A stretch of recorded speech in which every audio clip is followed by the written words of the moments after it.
FarmED is the centre for farm and food education based here in the Cotswolds. Our mission is to promote regenerative agriculture and sustainable food systems through knowledge exchange, education, events, research and personal development. Our audience is broad. It is you, it is everyone, from children to families to farmers, local communities, chefs, policymakers, agronomists, influencers. We want to see you all here at FarmED. So, hope you enjoy the podcast. Find us on social media, take a look at our website and come and join us soon at FarmED. Welcome to episode 7 of the FarmED podcast. This week we're exploring the wonderful world of local food, production, the routes to market, food service and catering industry, and a number of fascinating individual stories around COVID, how we've responded and hopefully how we're bouncing back.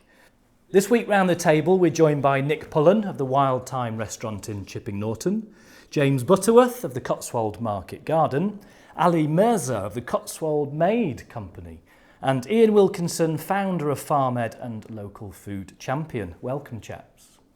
Good afternoon. Good afternoon. COVID. We are slowly easing. We're hopefully coming out the other side, but it's been a challenge for all of us in many, many ways. Could we just go quickly round the table, explain who you are, your business, and a little bit about how COVID really impacted on you and your food business? Maybe start at the beginning with production. James. So, I'm James, and I founded this year or last year Cotswold Market Garden in partnership with you, Jonty, and your farm. Thank you, James, for that, yeah. So we're a 3-acre market garden at Conagry Farm in Oldsworth. We grow around 50 different types of crops, and roughly half of what we grow is sold directly to veg box customers within 10 miles of the farm, and the other half is sold wholesale to retailers and currently one restaurant. Okay. In terms of for me, COVID was quite strange because I was launching the business at exactly the time COVID started. Yeah. So it was less a question of having to adapt or make up for lost income or anything like that, and just try and make the most of the opportunity really. There was a lot more attention on local food, on food security, on cooking rather than eating out. And as a sort of start-up business specialising in high quality organic vegetables locally, it wasn't too much of a problem, to be honest. Yeah. The only thing really was that I'd planned to launch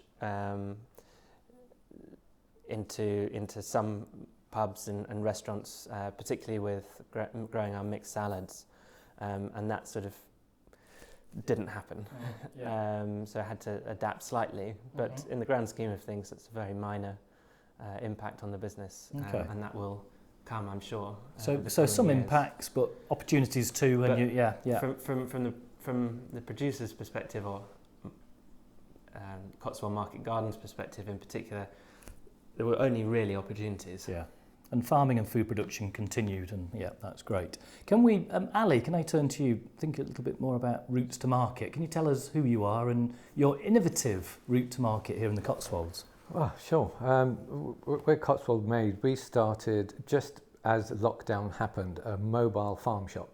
We converted a 1950s caravan called Hetty into a local shop. A beautiful thing, isn't it? Yeah, well, we like to think so. We approached Cotswold District Council and said, look, we would like to do this sooner rather than later because people won't be able to get to shops and the hazards that go with that. They were fantastic. Cotswold District Council issued us a licence within 7 days. All the due diligence with police, highways, each of the parish councils that we targeted was done within 2 weeks. We obviously had to go through certain hoops to ensure that we were COVID. We understood the implications to our business and how we handled food, how we handled our customers, the distances we need to keep, the signage that we needed to have to ensure that they were protected. And we launched. And we launched into 13 villages, and to be quite honest, the feedback we got from locals was, thank God you're here, and I've never met so many of my neighbours in the 5 years or 10 years I've lived here. Yeah. So a sense of community emerged instantly overnight. Until yesterday, I was in a village and somebody said, thank you so much that I've made so many new friends since you coming to our village. I didn't even know they were here. So the impact was, of course, financially it was solid. And part of our argument to the council was as well, we have these small artisanal suppliers. They need to sell product. Now, most of the shops that they would ordinarily sell in are locked down. They don't have a route. So at least we can provide some buffer and some cushion for the stock that's sitting in their warehouses, in their stores, and give them something to do, to be quite honest, which, the feedback from suppliers was incredible, because we were selling product that ordinarily they weren't able to sell or wouldn't have been able to sell. So over the 3 months of lockdown, business was great. I mean, we've on average served about 500 households, and got a database of about 300 of people who want information on a weekly basis, who want to continue to support us and the local producers. And out of interest, what were your biggest sellers? What were people hunting for? Meat, cheese, vegetables, and then all the pickles, chutneys, jams, and that's all locally produced, and everything is local within the Cotswold boundary. We don't take 1 foot out of the Cotswold district. Wonderful. So Ian. So I've got a question, Ali. I'd like to know what the suppliers of this produce, the meat, cheese, etc. Were they middlemen, if you know what I mean, or were these primary producers like James? All producers. We haven't gone to any middlemen. None at all. That's great. So the profits are going directly to them, and we're paying them a decent price. We settle their bills within 24, 48 hours, even though we've been given 30-day terms. If we've sold the product, we'll sell it. Well, James. Yeah, well, I can confirm that. He does pay his bill quickly. Yeah, the quickest actually. Yeah. Again, I can vouch. I had probably the best red Leicester cheese I ever had from Hetty. It was wonderful, absolutely wonderful. Yeah. So again, very positive. Nick, maybe a different story at the catering end. Tell us about your story. Yeah, very much so. A different story. We were hit by the COVID crisis quite dramatically, and we had to close, like many other restaurants in our sector. And we've just had to try and survive and do the best. We've been cooking for a local food bank to provide meals for the needy during this time, which has gone well. We've also started doing a takeaway on a Friday. Initially started on a Saturday, but we're now doing it on a Friday, and that's been going really well, really popular amongst our regulars and so on. And we do hope to open again, but it will be in a different guise than what it was before. Because one thing COVID has done is just given us, my wife Sally and I, an opportunity to reevaluate, which I think a lot of people have had to do in this time.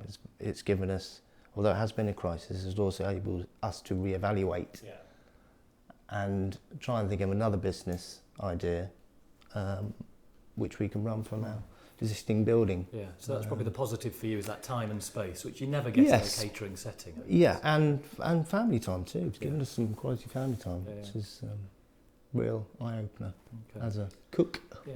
So thinking about what next for us all, and starting, maybe Ian, you've got some ideas what you'd like to do at local level and building from the ground up. Yeah, I mean, for me, I think pre-pandemic, I'd always thought that our food security is dependent on massive food chains from around the world, and when you just sort of come down to basic facts, we have on the one hand this amazingly brilliant system, but on the other it's brilliant on the one hand, and on the other side of that coin is actually quite destructive and concentrates money in the hands of a few. And I feel that it's time for fairly radical change, and I'm not quite sure what that looks like yet. But I feel that we need to start at the ground and work up. So for me, as an agriculturalist, I've always thought about soils, growing things, so plants and animals, and from there comes the food. And so I've been, for probably the last decade, thinking and working around areas, trying to make links between the primary production that we've heard, spoken here about, James's experience, and how we get that to local people to consume. So I'm thinking very much around, a circular economy, a very short supply chain, how we can get it to people without it travelling a long way and without much wastage. So I know these are all things that people are all very aware of. Doing it is much more difficult than just thinking about it. So it's a massive challenge, and I fully accept that it's not going to be easy, and it may be almost too difficult. Having said all that, we've cracked difficult things. If we put a man on the moon, we can put a person. We can develop a local food system. Local food system. So I don't accept that we can't do it. I just have to being pragmatic, accept that it's going to take a little time. But so for me, FarmED was about promoting a farming system that would produce nutritionally dense food in sympathetic ways with its environment for the benefit of all of the humans that feed off it, because it, as you know, is affecting so much land. 3/4 of the countryside is farmed land, so it has a huge impact on biodiversity, water quality, carbon in the atmosphere, and so on. In addition to that, we're taking food from it. So it seems to me that the really biggest challenge that we will face is finding a food system that can truly be seasonal, local. I'm thinking on county levels. I'm not thinking about parishes. I'm thinking a little bit bigger than that. But I do believe that we can grow a huge amount in this country if we put our minds to it. And farmers are so flexible and so adaptive to change that they react very quickly. And so I'm trying to find ways of encouraging that. And is that through collaboration? Is that the key? Yeah, I think so, because clearly there's a lot of people with similar views, and I think if we're collaborating together, we need a lot of, we need many thousands of businesses, small micro businesses thinking together, a little bit like the web. You're very strong together. In isolation, you're actually quite weak, and it won't happen. So I'm hoping that there'll be tens of thousands of people like us, within the food sector, whether it's primary production, post-production, or actually eating the food, making decisions around supporting local initiatives for primary produce. So regenerative farming, of course, top of my list, as you know, is key to this. But I think that so many people now looking for what is the future, and it has to be quite a radical future, because just fiddling at the margins doesn't do it. Yeah. Okay. And it's got to be bottom up, I guess, as well. And turning back to James, what's next for Cotswold Market Garden? Is further COVID responses, or is it more just general growth? Well, there certainly is general growth. This being our first year, we're roughly at 25% of capacity in terms of what we can grow. So that will grow over the next few years. For a business, a business on 3 acres, maximising the amount of money that can be earned off every square inch is very, very important. And I think counterintuitive. Well, when I started out, I assumed that the best way to make the most amount of money from 3 acres was to sell everything direct to consumers, through a veg box scheme, for example. But I've definitely learned that while that's part of it, developing a certain number of products for wholesale, whether that be for restaurants or for retailers, can actually complement that very, very well. And actually having the wholesale and the direct to consumer together is very valuable in terms of resilience. Yeah, just that multi-channel thing, and having mixed enterprises, which I've always said is key to any resilient business, whether it's farming or retail. Nick, what's next for you? You've got probably the biggest challenge ahead. Yeah, very much so. We hope to open a business where we can have a more of a function style business. So groups were put together like families, like at the moment, but I think it's only 2 households can come together. I think you can do weddings up to 30 people and things like that. We're going down that route. We hope to do like supper clubs and things like that for our locals. So we don't really want to cut those off, but it will be very much something that you would book in advance. We'd have a 3-month programme. we put that online, obviously, and people can look at that and book up as you go along. So that again takes care of our, well, to a certain extent, takes care of our costs and controls the business more than before. Before, it always felt like the big business not only controlled us too much, but everything was out of kilter when it came to costs. So going down this road again through the re-evaluation of having more set style menus where people can choose, we can control it a bit better and keep on top of our costs, and everything is much more controlled. Ali, what's next for you and Hetty? I actually had a question for you, if I may just jump in and come back to that. How do you think, over the coming months, Brexit's going to happen? Number one, how's that going to look like for local farmers? Because surely people are going to be. I did a survey 7 years ago in London and asked over 150 people on the street in Soho and around about what they felt about locally produced goods and what they would pay for them, and how they felt about them, and what do they feel in supermarkets they were picking up mange tout from Uruguay and Paraguay versus something being local and going and benefiting the local producer. And it was incredible. The stats on it were fantastic. 90% were really wanted to back, and this is 7-8 years ago, wanted to back local farmers. So I wonder whether now, as a result, as Brexit takes place, the importance of us actually having that communication, or what you thought about it. That was number one. Number two is the dependencies on farmers and how they're squeezed by supermarkets, which there has to be some pushback, surely. Yeah, well, I think two great questions. I mean, I'm encouraged that you say people want to back, local farmers. I think we've seen sort of back Britain and all that stuff.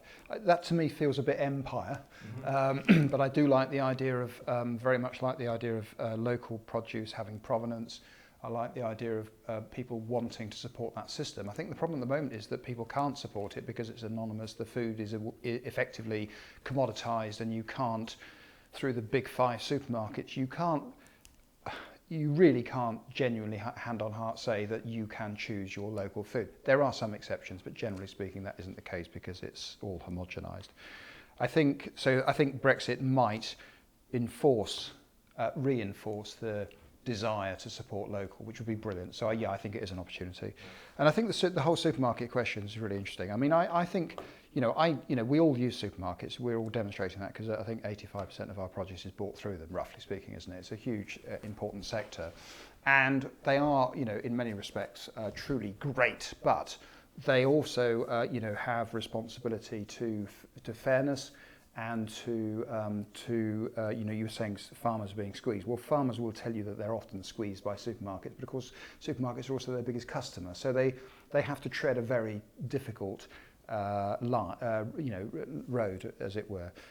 I think myself that farmers growing food for people to eat. So if you take, for example, wheat. Wheat should be grown, on farmland for human consumption principally, and where it's possible. And those wheats ideally would be processed by millers in their local districts, and those millers would then supply that flour to local bakers, and the local bakers would then supply the local people. And that is, a utopia perhaps. We're a long way from that, but the mills do still exist just about. There's still fragmented somewhat, but there's still some there. The artisan baker is rising very quickly. People are valuing their skills. I mean, it's a rotten life being a baker, I think, early mornings and not much money, but actually what a rewarding product. So I think there is scope to see a change, but we are where we are, and people are used to low prices. Farmers definitely squeezed. The farmer gets very little of the money, so the margins are held in the middle sector between the food processors and the retailers. So I would much rather see a shorter chain, more money given throughout that chain to the different actors in the process. I think it's a shame that the farmer doesn't get much. I think it's a shame the miller doesn't get much. Big business squeezes a lot of people. I'm not going to let Ali get away with this one. I'm going to come back to the question I did ask you, but in the meantime, you mentioned supermarkets. Yeah. One thing they're good at is customer loyalty and keeping people loyal through offers and loyalty cards and bonus points, etc. What can we do as small local artisan businesses to help keep our customers loyal? I think, brilliant question. But creating a local network, exactly like that loyalty card. If it's the Cotswolds, it's a Cotswolds artisanal network. That people know they're buying into that network. Yeah. So the education is done for them, and they need to be educated. Sorry. We need to teach them that you're buying into this, and this collective is actually going to be benefiting all of these people. Like when I sell James's products, I tell every single person about James, his life, his background, the fact he went. All of it. All of it.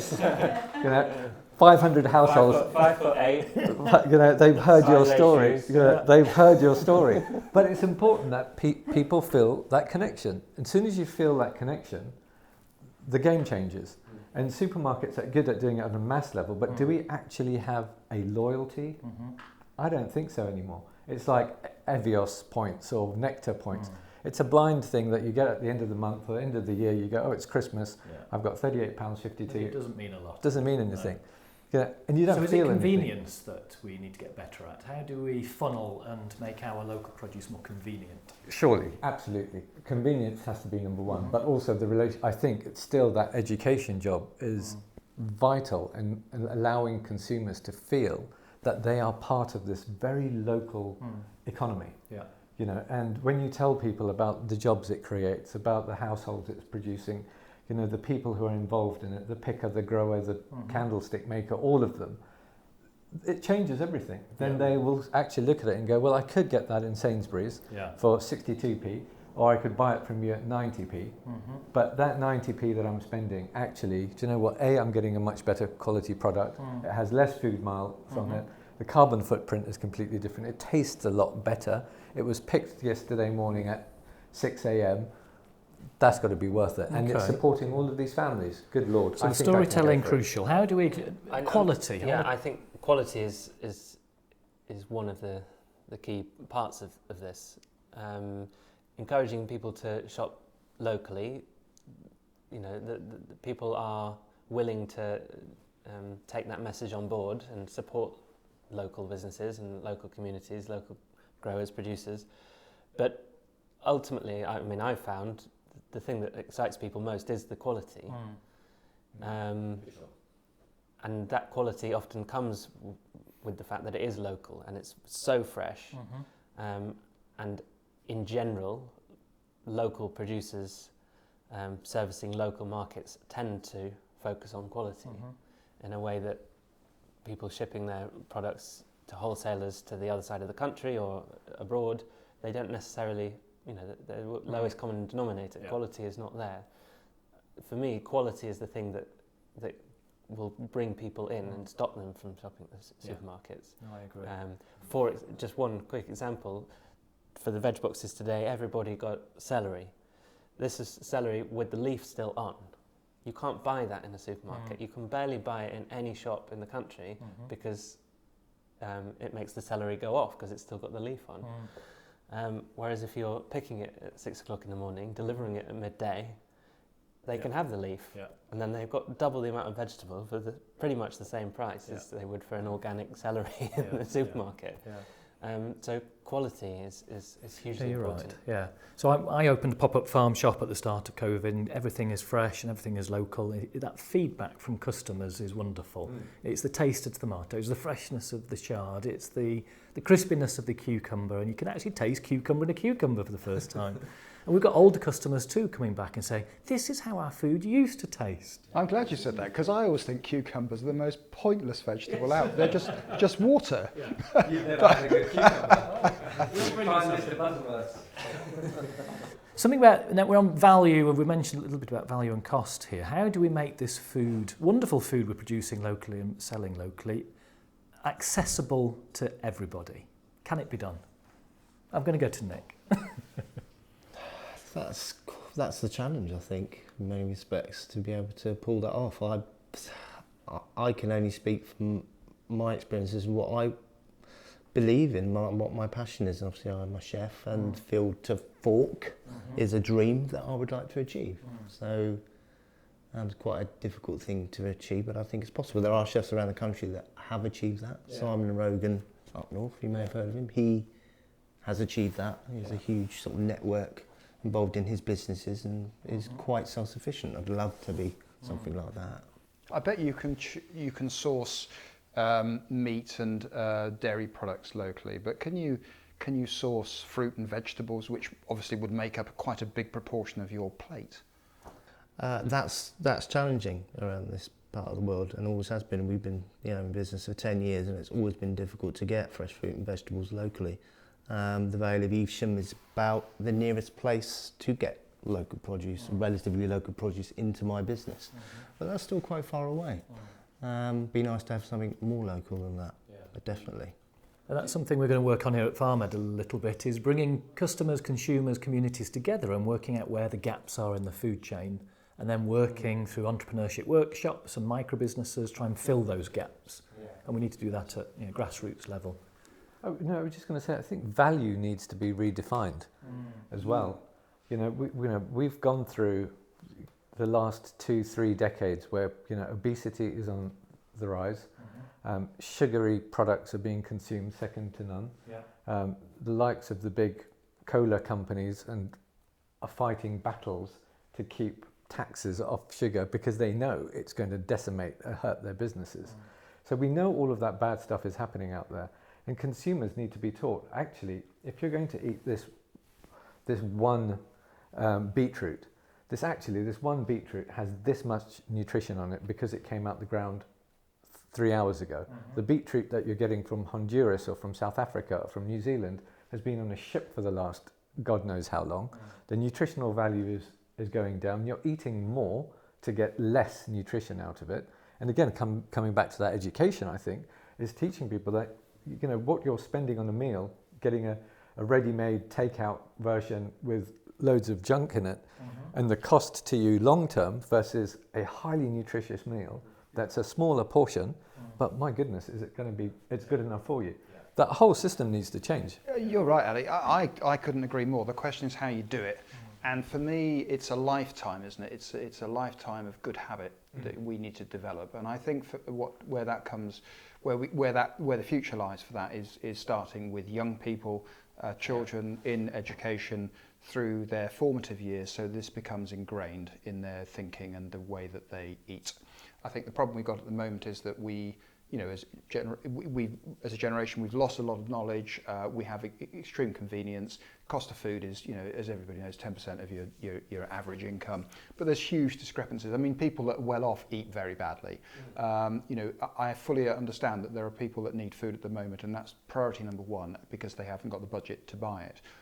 But there's also the other, sector of society that just chooses badly. So for me, it's everybody, and it starts with children. And if we can get that embedded in the system at a very early age to think as you've described, then we are really onto something long term, and that's where we need to be. That comes down to local communities, doesn't it? If it doesn't start in the village here, then the chance of fighting it across the country is impossible. We have to have these little micro communities that are actually doing something, educating themselves. And then that movement grows organically. So do you think we can involve the community? What I'm trying to say is how do we engage farmers, GPs with teachers, children? How do we get all those people together? Where's the place that happens? How do you get those conversations going? Of course, obviously, I think personally, I'll just throw it out there, you do it around food. It's obvious, but do you do it in the school? Do you do it on the farms, in the restaurants like yours, Nick? Where do you do it? I think all of the above. Yeah. It has to be. It has to be. It can't be just a one trick. It has to be multi-communications coming in from all different points, from leaders as well as people who are not leaders, who just are curious about things. So we've got to tap into them, we've got to tap into the leaders, and we've got to tap into all of our little communities.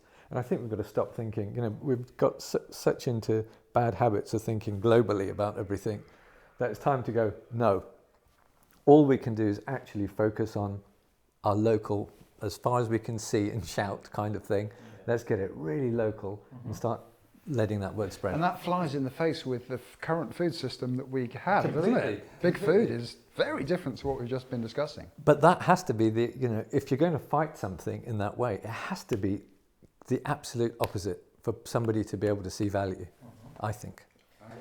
So that brings me nearly to my final question, which is what is the one or the two big barriers, and I'll go around the room. What are the barriers we need to break down?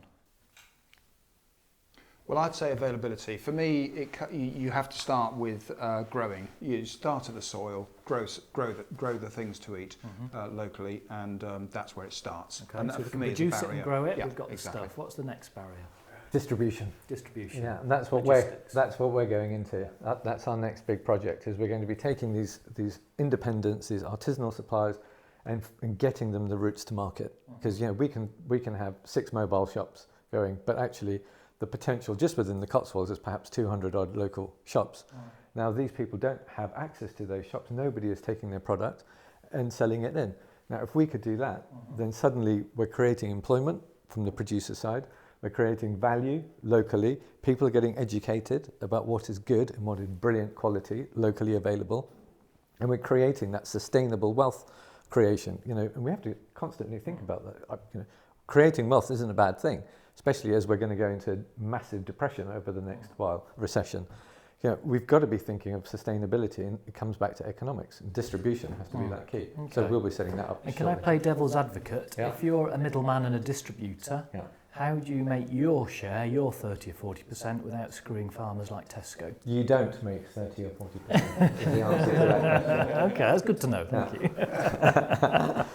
you. Nick, what's the biggest barrier, do you think, in your sector, and how can we get over it? I was just thinking maybe sourcing could be one area which, from my perspective, trying to source as much local produce for my business as possible has always been a challenge, but a rewarding one too, because I've found plenty, but the arable side has always been a bit of a challenge. And just, as I said before, reinventing ourselves and getting the front door open again of our business is the biggest challenge, to be honest. Yeah.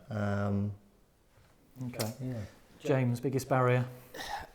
I think from the vegetable growers' perspective, it's working out the labour issue. I think you've got to build business models that are rewarding for employees. And most people who work in vegetable production are paid minimum wage or probably less than minimum wage. Many of them come in from overseas for seasonal work. Thinking about how you can build financially sustainable local vegetable businesses that where local people can think, oh yeah, I'll go into that, and that this is a viable career. This is not just a sort of minimum wage job. Making people feel proud to be working in that sector. And it's hard work at the end of the day. It is very hard work. Yeah. But the sort of job satisfaction that comes with that, particularly in a small business, I think is potentially huge, and you've got to really focus on that side of things, I think. And I think it comes again back to that value, them being valued in the first instance, and perhaps, and this might be a curveball, but perhaps giving them inclusion within that business. You're not saying they would own 99 or 100% of it, but actually feeling that they're part of something, that they've got, again going back to that job for life thing. I think that if I'm going to participate in this over the years, as this grows, as success happens, I'm going to be rewarded, because I feel this is mine, and that sense of ownership and belonging is so psychologically significant. We all want to belong. One thing, if I may just interject, Jonty, I know time's pressing, but it seems to me that one of the key problems with what James is describing, getting workforce for a seasonal product, is solved by mixed farming. So you on a mixed farm, I can remember them in my early days. There was a lot of people on the farm doing different tasks throughout the year. Yes, it was hard work, but we would work seasonally on different projects, and that was the solution. So that in the winter there were tasks that were done, on areas of the farm that were winter projects. Firewood, forestry, fibre, that sort of thing. And in the summer, the vegetables would be a different proposition of demanding huge labour. So that is, I think, I the solution. absolutely agree with that. Ali, the word belonging just hit me right between the eyes then, and it reminded me of a conversation we had a few weeks ago. As a person of colour operating in the Cotswolds, have you faced additional barriers and challenges? Yes, plenty. It has been quite. I'd forgotten. Sorry to bring it back up. Yeah, I had forgotten that it existed, and it has been a massive challenge. From being shouted at, putting a leaflet through somebody's front door, to being looked at or being talked over to my partner, who happens to be Caucasian, to a whole bunch of different things. So it has been pretty appalling in lots of ways. However, we've got to a point now where the customers that we do have no longer see it. So it's taken time, but they no longer see it. Well, I hope they no longer see it. But it certainly is. I mean, there is very little diversity here. And I would imagine, especially in the farming community, there's even less diversity. Yes, you're correct. There's very little diversity. It is quite stereotype, as you'd expect. It's an elderly population of farmers, often without succession, and we are lacking true representation in the countryside. I think it's something we are well aware of, and I think it will be addressed given enough time. I think it would be much richer for new ideas representing wider society. So I absolutely agree that it's essential to work with all parties, all people, for a much richer future. I think that thing, we talk about regenerative agriculture, it's rebuilding soil, rebuilding habitat, rebuilding communities, but also rebuilding diversity, biodiversity, crop diversity, human diversity, genetic diversity. So it fits in with our remit here too. And we'll be coming back to this in another podcast, which I think I might entitle Belonging, which was wonderful. Thank you. Chaps, we've come to an end. Thank you very much. It's been a wonderful and broad discussion. We've covered an awful lot of ground in 40 minutes. I wish you all the best of luck in your future endeavours. I'm sure we'll be working together again in the future here at FarmED and around in the farming community.